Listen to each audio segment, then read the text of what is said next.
میرے اوپر بنی تھی جو پنجاب گورنمنٹ نے بنائی تھی اس جے آئی ٹی کو سیبوٹاج کریں اور آ کے اس کا ریکارڈ پہلے سیل کریں اور پھر ریکارڈ میں سے سارا ریکارڈ غائب کر دیں, صرف 11 صفحے رہ جائیں اس کے, اور اوپر وہ آدمی کو بٹھا دیں جس نے آتے ساتھ ہی اس کی مشن یہ تھی کہ جے آئی ٹی کو سیبوٹاج کیا جائے تاکہ کسی کو نہ پتا چلے کون اس کے پیچھے تھا جنہوں نے مجھے قتل کرنے کی کوشش کی. اور یہ ساری آڈیو لیک اس لیے ہوئی ہے جس طرح کہ سپریم کورٹ کو بھی بلیک میل کرنے کے لیے آڈیو پہلے ہوئی ہے.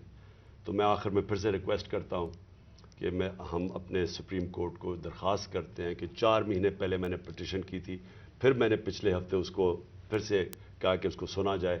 میں اس لیے کہہ رہا ہوں کہ میں ہمارے معاشرے کو بچائیں ان بلیک میلر سے, ان لوگوں کو سامنے لے کے آئیں. کون ذمہ دار ہے کہ اس معاشرے کے اندر بجائے یہ کہ یہ اس ملک کے صاف اور شفاف الیکشن کروا کے اس ملک کو آگے لے کے جائے, جمہوریت کی طرف لے کے جائے, یہ معاشی بحران سے نکالیں جو لوگ تباہ ہو رہے ہیں اس وقت مہنگائی سے, جو لوگوں کا آج جتنا برا حالات ہیں پاکستانی قوم کے کبھی تھے نہیں, جو انہوں نے جس طرح 11 مہینے کے اندر ایک لوگوں کا معاشی قتل کیا. تو بجائے ادھر لے جانے کے جس لیے ہم نے اپنی گورنمنٹس ڈیزالو کی تھی کہ یہاں الیکشنز کروا کے اس ملک کو اس بحران سے نکالیں, یہ الٹا اس کو استعمال کر رہے ہیں ہمیں کراش کرنے کے لیے. اور یہ جو میں جے آئی ٹی کا پھر آخر میں یہ کہتا ہوں, یہ جو انہوں نے سیبوٹاج کرنے کی کوشش کی ہے اس کا مقصد یہ کہ طاقتور, جو میں کہتا تھا وہ 3 لوگ ملوث تھے, میرا کوئی بھی تھوڑا سا بھی شک ہو اور کسی کا بھی شک ہو وہ سب ختم ہو جانا چاہیے کہ وہ لوگ یہ جو سیبوٹاج کرنے کی کوشش کر رہے ہیں وہی ملوث تھے میرے قتل کرنے میں. تو میں اپنی عدلیہ سے آج امید رکھتا ہوں. میں نے پھر سے پچھلے ہفتے پھر سے کہا کہ میری پٹیشن سنی جائے. ڈاکٹر یاسمین وہ کل اس کا کیس کریں گی, عدالت میں بھی جائیں گی, جو ان سے کیا گیا, جو فیئر ٹرائلز ایکٹ کے اندر اس کی جو وائلیشن ہوئی ہے. شکریہ. پوری معاشرے میں ایک بیماری پھیل گئی ہے. جب کوئی کسی کو بلیک میل کرنا ہوتا ہے اس کی ٹیپ نکلاتی ہے. سپریم کورٹ کے جج کے اوپر ان کی پرویز لائی کی وہ کو ٹیپ نکلائی, اور وہ صرف بلیک میل کرنے کے لیے, کیونکہ اس وقت پاکستان کی تاریخ کا ایک بہت اہم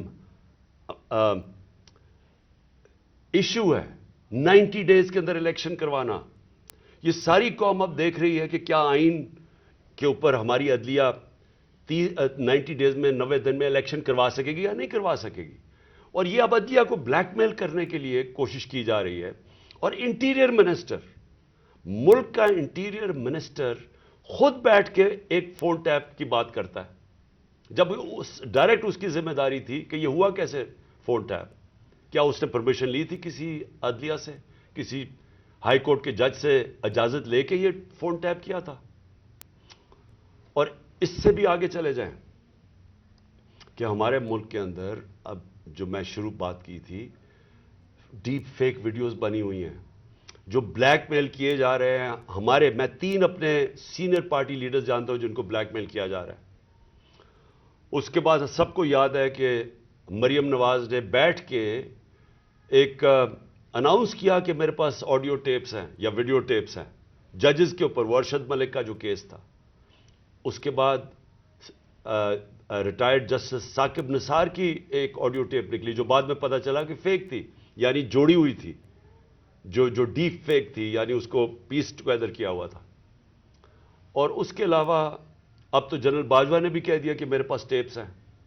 تو یہ کیا اس ملک میں کنٹرول کرنے کے لیے, لوگوں کو بلیک میل کرنے کے لیے سب کچھ ہو رہا ہے؟ اور اب ٹیکنالوجی ادھر چلی گئی ہے تو یہ تو کوئی بھی اب کر سکتا ہے. آپ ڈیپ فیک ویڈیوز جو ہیں اس کی کبھی ٹیکنالوجی دیکھ لیں, کسی کے اوپر بھی آپ یہ ٹیپس بنا سکتے ہیں اور آپ ان کو بلیک میل کر سکتے ہیں. تو اس لیے میں ریکویسٹ کروں گا اپنی سپریم کورٹ کو کہ 4 مہینے پہلے میں نے یہ پٹیشن دائر کی تھی. ایز ایکس پرائم منسٹر میری سیکیور لائن کو ٹیپ کر کے اور پھر اس کو ڈاکٹر کر کے پبلک میں دکھایا گیا, اور پھر یہ جو بار بار بلیک میل کرنے کے لیے کہ جی ہم آپ کی فون ٹیپ کر کے آپ کی کوئی ٹیپس نکال دیں گے.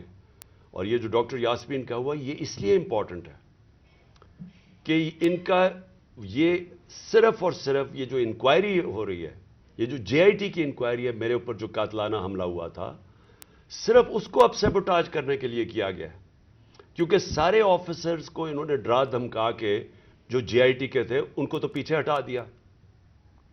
جو 2 آفیسرز رہ گئے تھے، جس میں ایک یہ سی سی پی او ڈوگر تھے جو ہیڈ کر رہے تھے انکوائری، یہ رہ گئے تھے جو کھڑے تھے اور عدالت میں جا کے یہ بتا رہے تھے کہ یہ جو فائنڈنگز ہے جے آئی ٹی کی، اس میں واضح ہو گیا کہ وہ جو سارا انہوں نے پہلے سے سازش کی ہوئی تھی کہ جی ایک شوٹر ہے، دینی انتہا پسند ہے، وہ سب خود کچھ ختم ہو گیا، کیونکہ جے آئی ٹی میں عدالت میں جا کے جو فائنڈنگز دی ہیں کہ 3 شوٹر تھے اور یہ پورا پلان کر کے ہوا تھا.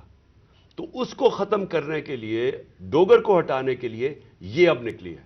جس طرح سپریم کورٹ کے جج کو پریشرائز کرنے کے لیے وہ رانا ثناءاللہ نے وہ نکوالی ہے، وہ جو بھی آڈیو، اب یہ ڈوگر کو ہٹانے کے لیے کر رہے ہیں. اور اس میں جو اصل خوفناک بات یہ ہے کہ انہوں نے اپنے آفیسرز پوسٹ کیے یہاں.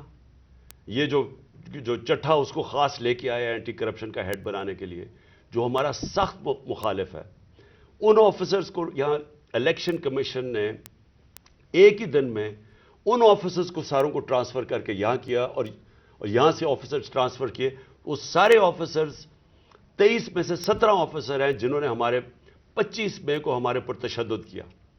یہ جو سی سی پی او انہوں نے لگایا ہوا کامیانہ، اس کے ڈاکٹر یاسمین نے ایویڈنس دی ہوئی ہے کہ 25 مئی کو جو ہمارے لوگوں پہ تشدد کیا گیا اس میں یہ کامیانہ کا نام دیا گیا. اس کو فوری طور پہ لے کے آئے ہمارے اوپر پھر دباؤ، جھوٹی ایف آئی آرز کیسز کرنے کے لیے، ڈرانے دھمکانے کے لیے، ورکرز کو ڈرانے کے لیے. تو یہ تو کوئی نیوٹرل کیئر ٹیکر گورنمنٹ ہی نہیں ہے، اور یہ تو گورنمنٹ آئی ایک ایجنڈا کے اوپر ہے کہ بجائے ہم اپنی گورنمنٹ ہٹا رہے تھے، ہم نے ڈیزالو کی. مقصد تو یہ تھا کہ پاکستان میں الیکشن ہو تاکہ یہ جو معاشی بحران ہے اس سے ہم نکلیں. ہمارا تو یہ مقصد تھا. یہ مقصد تو نہیں تھا کہ اس گورنمنٹ کو ہٹا کے یہ سارے جو ہمارے مخالف وہ لوگ جنہوں نے ہمارے اوپر تشدد کیا ان سب کو اوپر لے آئیں.